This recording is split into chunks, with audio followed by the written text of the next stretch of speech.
Sword of Coming, episode 151. Untuk melihat video selengkapnya, sahabat bisa kunjungi playlist yang telah Sabta Novel sediakan.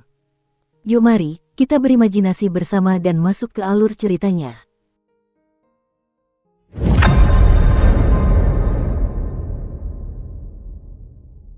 Cendekiawan tua itu berdiri di atas batu besar di puncak gunung yang menjulang tinggi.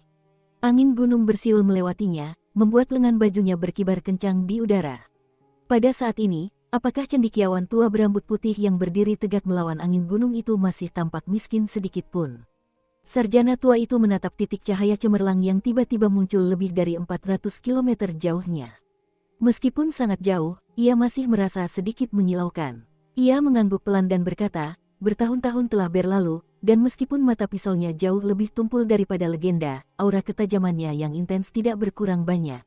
Mengesankan, sungguh mengesankan. Setelah 10.000 tahun yang panjang dan penuh dengan perubahan, kau masih mampu mempertahankan semangat setajam silet. Namun, cendekiawan tua itu segera tersenyum dan melanjutkan, aku akan menggunakan gunung ini untuk mengajari kalian berdua arti kesulitan yang sesungguhnya dan pentingnya mundur untuk menghindari kekalahan. Soal perkelahian, sebaiknya kita meminimalkannya. Lagi pula, perkelahian akan berdampak buruk pada hubungan. Gunung yang telah divisualisasikan oleh cendekiawan tua itu ke dalam lukisan dan tempat di mana ia berdiri saat ini adalah gunung yang sangat terkenal. Di benua ilahi bumi tengah, benua terbesar dari 9 benua, terdapat sebuah gunung tinggi bernama Gunung Rumbai. Gunung ini sungguh megah, dan dapat dikatakan menjulang dari bumi ke angkasa. Di puncak gunung, terdapat sebuah monumen tempat sang bijak tertinggi menuliskan aksara Epitome of the World secara pribadi, sebuah tebing tempat sang bijak etiket mengukir aksara Ancestor of the Five Mountains secara pribadi, sebuah ukiran tempat murid pertama leluhur Dao menuliskan aksara Astral Winds Genli Rive di atasnya, dan sebuah ukiran tempat seorang bijak militer mengukir aksara Sol Paragon Wudang dengan jarinya. Jika kita memperhitungkan ukiran yang ditinggalkan oleh para kaisar dari berbagai dinasti dari berbagai benua selama upacara pemujaan mereka kepada langit dan bumi sepanjang sejarah, totalnya sudah lebih dari 180. Prasasti-prasasti ini terdiri dari prasasti yang diukir menggunakan huruf sambung, cap, resmi, dan biasa.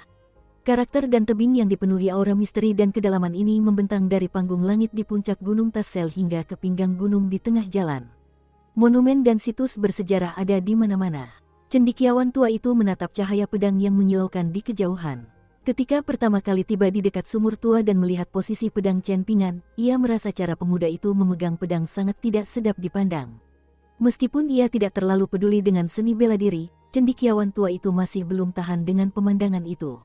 Namun, kini, cendekiawan tua itu hanya merasakan satu hal saat ia mengamati pemuda itu memegang pedang secara horizontal di depannya. Stabil. Tangan Chen Pingan sangat mantap saat memegang pedang. Pikirannya juga sangat tenang dan hening, yang membuat jiwa dan auranya semakin mantap. Setelah menyalurkan seluruh niat pedangnya ke dalam batang pedang tua, wanita jangkung itu langsung muncul di benak Chen Pingan menggunakan tubuh yang bahkan lebih tak berwujud dan ilusif. Pemandangan ini sungguh mistis. Pupil matanya berwarna emas dan kakinya telanjang, dan ketika ia mendarat ringan di danau, yang merupakan benak Chen Pingan, riak-riak cahaya muncul di permukaannya. Sebuah suara terdengar di benak pemuda itu. Suara lembut itu bergema di benaknya, berkata, tidak perlu terburu-buru. Luangkan waktumu untuk membiasakan diri dengan perasaan menjadi pemurniki tingkat 10. Teknik pedang yang disebut-sebut hanya terdiri dari beberapa jenis. Variasinya tidak banyak. Inilah perbedaan antara kultivator biasa di dunia dan mereka yang berasal dari sekte abadi yang agung. Pemurniki memurnikan ki dan menggabungkan antara pengasuhan dan pemurnian. Mereka mampu mengasuh beragam ki pedang, ada yang mendalam dan ada yang dangkal, ada yang perkasa dan ada yang rendah. Jika orang lain adalah anak sungai atau anak sungai sementara Anda adalah danau atau sungai, tentu saja Anda akan ratusan ribu kali lebih kuat daripada mereka.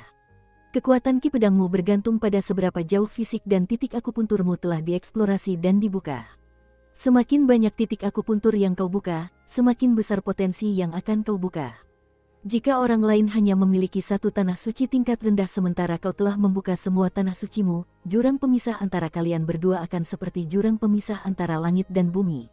Meridian itu seperti jalan setapak, dan semakin kuat dan lebar, semakin baik.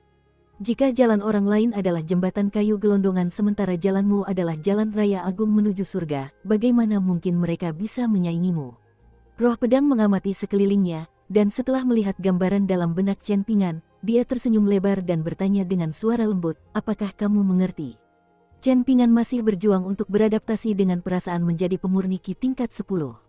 Ditambah lagi aura yang sangat kacau di sekelilingnya, ia bahkan tidak bisa membuka mata, apalagi membuka mulut untuk menjawab. Untungnya, roh pedang telah memberitahunya bahwa ia hanya perlu menjawab menggunakan pikirannya. Chen Pingan dengan jujur menjawab, aku mengerti, tapi aku tidak tahu bagaimana caranya. Wanita jangkung itu sama sekali tidak terkejut, dan dia tertawa terbahak-bahak saat mendengar jawaban anak muda itu. Chen Pingan tidak begitu mengerti, dan dia terus memfokuskan perhatian penuhnya untuk beradaptasi dengan perasaan menjadi pemurni Qi tingkat ke-10. Ini adalah perasaan aneh yang tidak dapat dijelaskan dengan kata-kata. Rasanya seperti orang kelaparan dengan perut keroncongan yang tiba-tiba terisi penuh ikan dan daging dalam jumlah besar, tanpa menyisakan sedikit pun ruang kosong. Seolah-olah semua titik akupunturnya telah terbuka. Gumpalan Qi di dalam dirinya bagaikan naga api yang berenang ke sana kemari dan tiba-tiba berubah dari seukuran benang menjadi seukuran ikan loah yang luar biasa besar. Dengan cepat ia melesat melewati meridiannya, menjelajah kemanapun ia mau tanpa hambatan. Sambil berenang, ia tak lupa menarik Qi dari titik akupuntur lainnya ke arahnya. Hal ini memiliki efek bola salju, dan seolah-olah naga api itu tak akan menyerah kecuali ia menjadi naga banjir sejati. Bagian dalam Chen Pingan menjadi bening dan bening seperti glasir berwarna, sementara tubuh dan meridiannya terentang nyaman hingga menjadi seperti cabang emas dan daun giok. Qi sejatinya tak ternoda, wujudnya terpancar dengan rasa kesederhanaan alami, dan ia mampu dengan bebas mengamati keadaan umur panjang. Satu demi satu, kemampuan dan fenomena yang disebutkan Lin Souyi kepadanya sebelumnya muncul dalam pikirannya. Mengambang di benaknya, roh pedang itu berkata dengan suara lembut, masih ada sedikit kekurangan. Lagi pula, para dewa pedang berbeda dari pemurni Qi biasa. Ia lalu mendongak dan menatap ke kejauhan, tatapannya menembus pikiran Chen Pingan dan langsung tertuju pada batu besar di puncak gunung yang menjulang tinggi. Ia tersenyum dan bertanya, bagaimana menurutmu? Kalau tidak, tindakanmu yang tak tahu malu memanggil Gunung Rumbai untuk melawan lawanmu itu terlalu tidak adil. Aku hanya ingin kalian berdua menerima kehilangan kalian dengan sepenuh hati. Dukung terus channel YouTube Sabta Novel.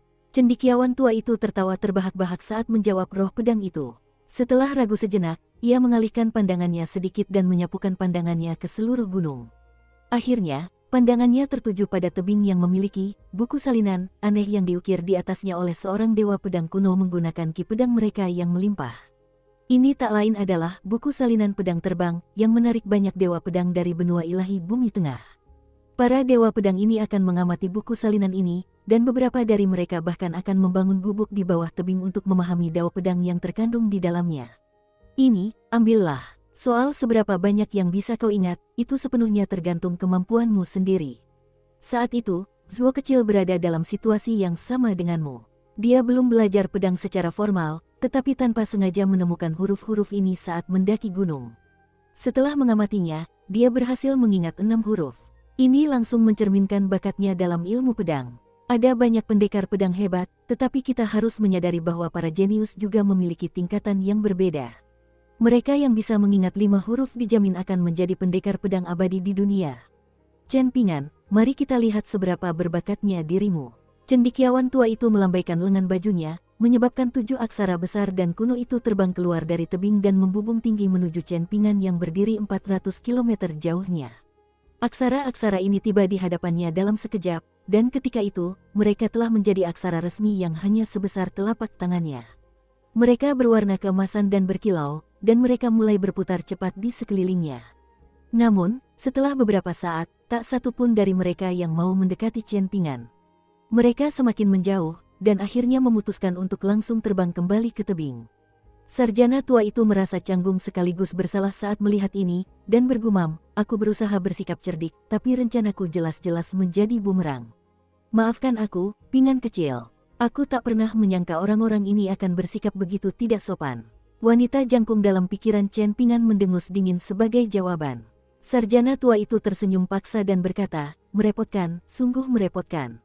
Bagaimana aku harus menghadapinya? Jangan khawatir, biar kupikirkan cara yang lebih mudah. Hal seperti ini tidak akan menjebakku. Aku berteman lama dengan Dewa Gunung Tassel Mountain, jadi aku sangat menyadari betapa kayanya dia.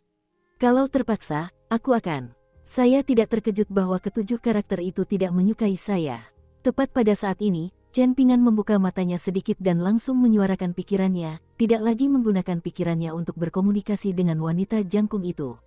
Lagi pula, aku juga tidak ingin mendapatkannya. Sungguh, jantung wanita jangkung itu bergetar.